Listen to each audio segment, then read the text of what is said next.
आज के इस क्लास में हम कक्षा 8 के विज्ञान से अध्याय 9 बतलाएंगे और इसका नाम है ईंधन हमारी जरूरत। तो इसके सभी प्रश्न एवं उत्तर को हम बतलाएंगे। तो आप लोग वीडियो को शुरू से लेके अंत तक देखिए और चैनल पे नए तो चैनल को सब्सक्राइब करके घंटी को बजा दीजिए। तो चलिए अब हम प्रश्न की ओर बढ़ते हैं।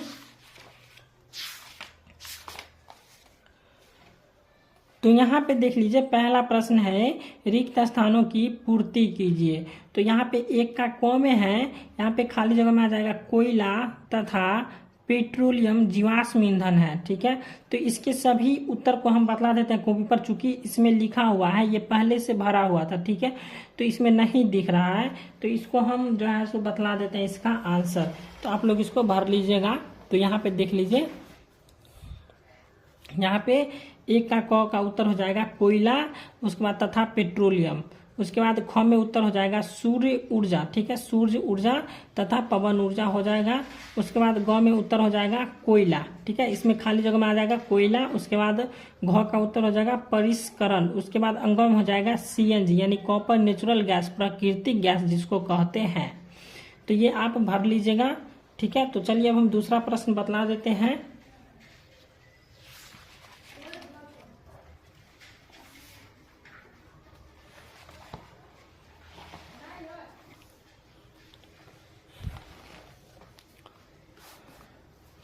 यहाँ पे दूसरा प्रश्न है क में कि जीवाश्म ईंधन प्रयोगशाला में बनाए जा सकते हैं, तो यह असत्य हो जाएगा।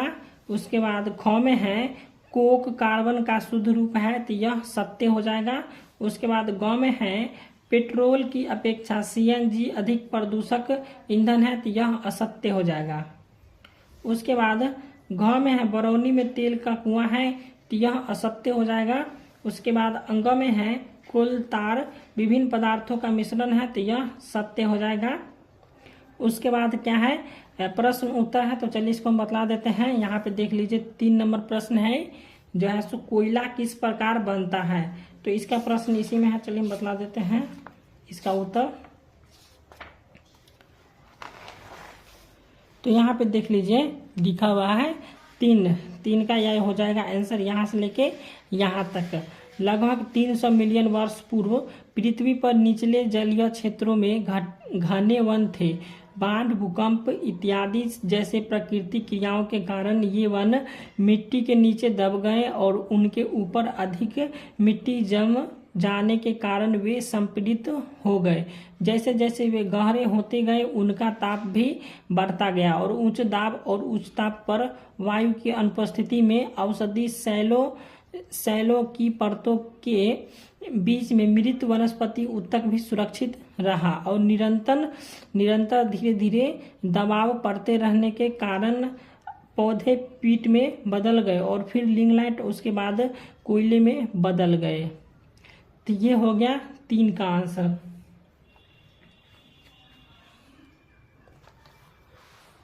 उसके बाद 4 नंबर प्रश्न है जीवाश्म ईंधन समाप्त होने वाले प्राकृतिक संसाधन क्यों हैं। तो इसका उत्तर हो जाएगा क्योंकि जीवाश्म ईंधन के निर्माण में लाखों वर्ष लग जाते हैं, इसलिए अगर एक बार ये समाप्त हो गए तो इनके बनाने में काफ़ी ज़्यादा समय लग जाएगा। अतः जीवाश्म ईंधन समाप्त होने वाले प्राकृतिक संसाधन है।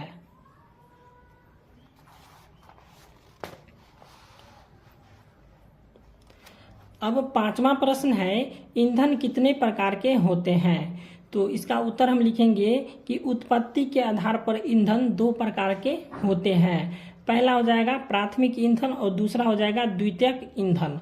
तो भौतिक अवस्था के आधार पर ईंधन 3 प्रकार के होते हैं। पहला हो जाएगा ठोस ईंधन, दूसरा हो जाएगा द्रव ईंधन और तीसरा हो जाएगा गैसीय ईंधन। ठीक है, उसके बाद 6 नंबर प्रश्न है पेट्रोलियम निर्माण के प्रक्रिया को समझाइए। चलिए इसको हम बतला देते हैं। पेट्रोलियम निर्माण,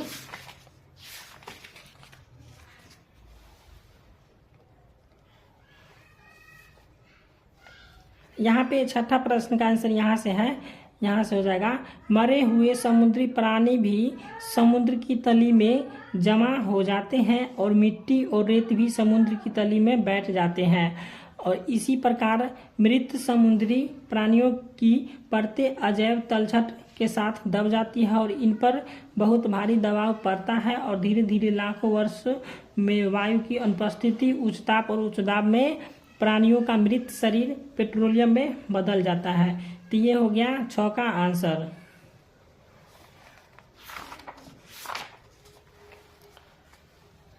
अब 7वां प्रश्न है, कोयले के विभिन्न उत्पादों के अभिलक्षणों एवं उपयोगों का वर्णन कीजिए।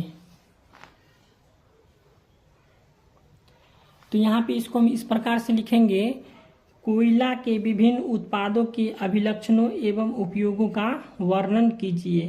तो ये हो गया, इस प्रकार से लिखना है, कोयला का उत्पाद, यहाँ पे कोक, कोलतार और कोयला गैस। अभिलक्षण में हो जाएगा काला, कठोर, भूरा, यानी कि कोक जो है सो, इसका कोक जो है सो कैसा होता है, काला और कठोर होता है। और कोलतार कैसा होता है, भूरा, काला, गाढ़ा द्रव्य। उसके बाद कोयला गैस तेज गंध देता है, ठीक है। उसके बाद उपयोग, इसका उपयोग कोक कोयला का जो है सो उपयोग किस में होता है, इस्पात निर्माण में, धातु का निष्कर्षण में होता है। उसके बाद कोलतार कोयला का उपयोग किस में होता है, तो रंग औषधि में, प्लास्टिक इत्यादि बनाने में होता है। उसके बाद कोयला गैस का उपयोग किस में होता है, ईंधन के रूप में होता है, ठीक है। समझ गए होंगे ये।